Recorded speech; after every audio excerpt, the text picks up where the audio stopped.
प्यारे साथियों नमस्कार। स्वागत है आप सभी को हमारे इस YouTube चैनल संध्या साइंस क्लासेस पर। कैसे हैं आप लोग? मैं उम्मीद करता हूं आप सभी मस्त और स्वस्थ होंगे और अपने पढ़ाई पर ध्यान दे रहे होंगे। तो आज की इस वीडियो में हम लोग क्लास 12th का फिजिक्स का छठा नंबर चैप्टर, जिस चैप्टर का नाम है विद्युत चुम्बकीय प्रेरण, ठीक है, इसका ऑब्जेक्टिव क्वेश्चन आज की इस वीडियो में हम लोग करेंगे। इससे पहले लेसन 1 से लेकर लेसन 5 तक का ऑब्जेक्टिव क्वेश्चन कंप्लीट करा दिया गया है, तो उसे आप लोग ज़रूर देख लीजिएगा, ठीक है। तो आइए प्रश्न की ओर बढ़ते हैं। तो इस चैप्टर का पहला नंबर प्रश्न है, परिनालिका में चुंबकीय ऊर्जा घनत्व का सूत्र है, ठीक है। 2023 में प्रश्न पूछा गया है फर्स्ट सिटिंग में। परिनालिका में चुंबकीय ऊर्जा घनत्व का सूत्र है, ठीक है। चुंबकीय ऊर्जा घनत्व का सूत्र पूछ रहा है, तो पहला नंबर प्रश्न का राइट आंसर ऑप्शन ए हो जाएगा, ठीक है। यानी B²/2 म्यू नोट हो जाएगा, ठीक है। पहला नंबर प्रश्न का राइट आंसर ऑप्शन ए हो जाएगा, B²/2 म्यू नोट, ठीक है। तो आइए दूसरा नंबर प्रश्न की ओर बढ़ते हैं। दूसरा नंबर प्रश्न है इस चैप्टर का, जब किसी कुंडली में धारा 0.1 सेकेंड में 5 एम्पियर से 2 एम्पियर में परिवर्तित होती है, तो 50 वोल्ट का औसत वोल्टेज उत्पन्न होता है। कुंडली का स्वाप्रेरकत्व है, ठीक है। तो दूसरा नंबर प्रश्न का राइट आंसर ऑप्शन ए हो जाएगा, यानी 0.67 हेनरी, ठीक है। अगला यानी तीसरा नंबर प्रश्न इस चैप्टर का, 1/2 एप्सिलॉन नॉट E² के विमीय सूत्र के समतुल्य बीमा की राशि है, ठीक है। समतुल्य बीमा की क्या राशि है? 2018 में प्रश्न पूछा गया है, ठीक है। तो तीसरा नंबर प्रश्न का राइट आंसर ऑप्शन ए हो जाएगा, यानी B²/2 म्यू नोट हो जाएगा, ठीक है। अगला यानी चौथा नंबर प्रश्न है इस चैप्टर का, किसी बंद परिपथ का प्रतिरोध 10 ओम है। इस परिपथ से t समय में चुंबकीय फ्लक्स, ठीक है, चुंबकीय फ्लक्स 5/6t² - 5t + 1 से परिवर्तित होता है, ठीक है। t = 0.25 सेकंड पर परिपथ में प्रवाहित धारा एम्पियर में होगी, ठीक है। 2018 में प्रश्न पूछा गया है फर्स्ट सिटिंग में। तो चौथा नंबर प्रश्न का राइट आंसर ऑप्शन बी हो जाएगा, 0.2 एम्पियर हो जाएगा, ठीक है।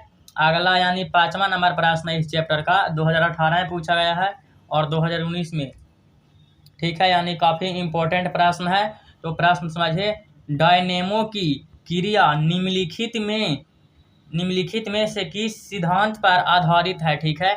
डायनेमो की क्रिया निम्नलिखित में से किस सिद्धांत पर आधारित है, ठीक है। तो पांचवा नंबर प्रश्न का राइट आंसर ऑप्शन बी हो जाएगा, विद्युत चुम्बकीय प्रेरण पर आधारित है, ठीक है। विद्युत चुम्बकीय प्रेरण पर आधारित है, ठीक है। तो पांचवा नंबर का प्रश्न कंप्लीट हो गया। अगला यानी छठा नंबर प्रश्न है इस चैप्टर का, एक वृत्ताकार कुंडली में तार के 500 फेरे है और उसकी त्रिज्या 5 सेमी है। इस कुंडली के स्वाप्रेरकत्व का मान लगभग होगा, ठीक है। तो छठा नंबर प्रश्न का राइट आंसर ऑप्शन डी हो जाएगा, 25 mH हो जाएगा, ठीक है, 25 mH। अगला यानी सातवां नंबर प्रश्न है इस चैप्टर का, एक परिनालिका की लंबाई L तथा अनुप्रस्थ काट का क्षेत्रफल A है। N फेरों की इस परिनालिका का स्वाप्रेरकत्व होगा, ठीक है। स्वाप्रेरकत्व पूछ रहा है, तो सातवां नंबर प्रश्न का राइट आंसर ऑप्शन ए हो जाएगा, म्यू नोट N² A/L हो जाएगा, ठीक है। राइट आंसर सातवां नंबर प्रश्न का ए हो जाएगा। अगला यानी आठवां नंबर प्रश्न है इस चैप्टर का, प्रेरण कुंडली एक यंत्र है जिसके द्वारा उत्पन्न होती है, ठीक है, जिसके द्वारा उत्पन्न होती है। तो वोल्टता उत्पन्न होता है। ठीक है, अगला यानी 9वां नंबर प्रश्न है इस चैप्टर का, प्रेरण कुंडली का व्यवहार किया जाता है। ठीक है, तो 9वां नंबर प्रश्न का राइट आंसर ऑप्शन डी हो जाएगा, विसर्जन नालियों को चलाने के लिए। ठीक है, अगला यानी 10वां नंबर प्रश्न है, लेंज का नियम पालन करता है। ठीक है, 2016 में प्रश्न पूछा गया है और 2022 में भी। ठीक है, तो लेंज का नियम पालन करता है, तो 10 नंबर प्रश्न का राइट आंसर ऑप्शन सी हो जाएगा, ऊर्जा संरक्षणता का सिद्धांत। ठीक है, ऊर्जा संरक्षणता का सिद्धांत। अगला यानी 11वां नंबर प्रश्न है इस चैप्टर का, प्रेरकत्व एल में बहने वाली आई धारा के कारण गतिज ऊर्जा होती है। ठीक है, तो गतिज ऊर्जा क्या होती है, तो गतिज ऊर्जा होती है 1/2 LI² होता है, यानी राइट आंसर ऑप्शन बी हो जाएगा 11वां नंबर प्रश्न का। ठीक है, अगला यानी 12वां नंबर प्रश्न है, एल लंबाई का एक चालक बी तीव्रता के चुंबकीय क्षेत्र के समांतर भी वेग से गतिमान है, चालक में प्रेरित विभव बल होगा, तो क्या होगा, शून्य होगा। ठीक है, 12 नंबर प्रश्न का राइट आंसर ऑप्शन सी हो जाएगा, यानी शून्य। ठीक है, अगला यानी 13 नंबर प्रश्न है इस चैप्टर का, यदि डीए क्षेत्र पर डाला गया लंबाई चुंबकीय क्षेत्र बी के साथ थीटा कोण बनाता हो, तब डीए क्षेत्र पर चुंबकीय फ्लक्स होगा। ठीक है, डीए क्षेत्र पर चुंबकीय फ्लक्स होगा, तो 13 नंबर प्रश्न का राइट आंसर ऑप्शन ए हो जाएगा, BDA cos थीटा हो जाएगा। ठीक है, राइट आंसर 13 नंबर प्रश्न का ऑप्शन ए हो जाएगा।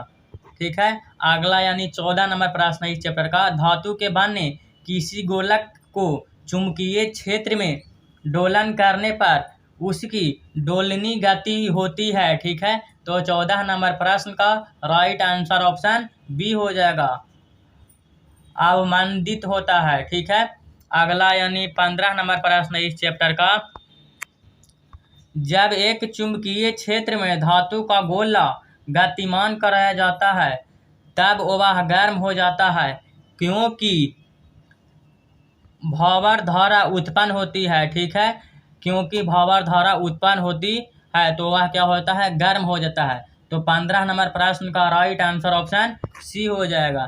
ठीक है, अगला यानी 6ठा नंबर प्रश्न है, यदि एल तथा आर क्रमशः प्रेरकत्व व प्रतिरोध को व्यक्त करते हो तो L/R की बीमा होगी। ठीक है, L/R की बीमा क्या होगी, तो 16 नंबर प्रश्न का राइट आंसर ऑप्शन सी होगा, M0L0T हो जाएगा। ठीक है, अगला यानी 17 नंबर प्रश्न है, 17 नंबर प्रश्न है इस चैप्टर का, अन्योन्य प्रेरकत्व का मात्रक है। ठीक है, तो 17 नंबर प्रश्न का राइट आंसर ऑप्शन सी हो जाएगा, हेनरी। अन्योन्य प्रेरकत्व का मात्रक क्या है, तो हेनरी है। ठीक है, अगला यानी 18 नंबर प्रश्न है, विद्युत चुंबकीय प्रेरण की घटना को आविष्कारक थे। ठीक है, यानी आविष्कारक मतलब खोज जो किए हैं, तो कौन थे, तो 18 नंबर प्रश्न का राइट आंसर ऑप्शन बी हो जाएगा, फैराडे ने। ठीक है, विद्युत चुंबकीय प्रेरण की खोज की है। ठीक है, अगला यानी 19 नंबर प्रश्न है, एक चुंबक एक बंद चालक के निकट स्थित है। ठीक है, चालक में धारा उत्पन्न की जा सकती है। ठीक है, यदि चालक और चुंबक के बीच अपेक्षिक गति हो। ठीक है, तो 19 नंबर प्रश्न का राइट आंसर ऑप्शन डी हो जाएगा। ठीक है, अगला प्रश्न की ओर बढ़ते हैं। अगला यानी 20 नंबर प्रश्न है इस चैप्टर का, जब किसी कुंडली के निकट से किसी चुंबक का दक्षिणी ध्रुव दूर ले जाया जाता है तब उसमें उत्पन्न प्रेरित विद्युत धारा की दिशा होती है, तो क्या होता है, वामावर्त होता है। ठीक है, तो 20 नंबर प्रश्न का राइट आंसर ऑप्शन ए हो जाएगा। ठीक है, अगला यानी 21 नंबर प्रश्न है इस चैप्टर का, स्वप्रेरकत्व का एसआई मात्रक है। ठीक है, स्वप्रेरकत्व का एसआई मात्रक है। ठीक है, तो 21 नंबर प्रश्न का राइट आंसर ऑप्शन डी हो जाएगा, हेनरी है। क्या है? तो हेनरी है। अगला यानी इस चैप्टर का लास्ट प्रश्न है 22 नंबर। एक हेनरी बराबर होता है, ठीक है, एक हेनरी बराबर होता है, ये 2021 में प्रश्न पूछा गया है फर्स्ट सिटिंग में, ठीक है। तो एक हेनरी बराबर 10⁻³ mH होता है, ठीक है। यानी 22 नंबर प्रश्न का राइट आंसर ऑप्शन ए हो जाएगा, ठीक है। तो इधर थोड़ा सा समझ लीजिए।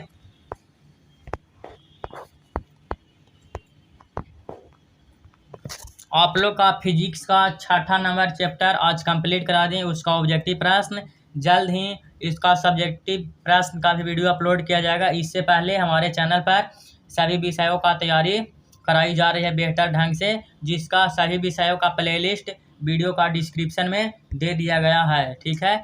लाइन बाय लाइन और चैप्टर बाय चैप्टर हमारे चैनल पर सभी विषयों का तैयारी क्लास 12 के विद्यार्थियों के लिए 2024 एग्ज़ाम के लिए तैयारी कराई जा रही है, ठीक है।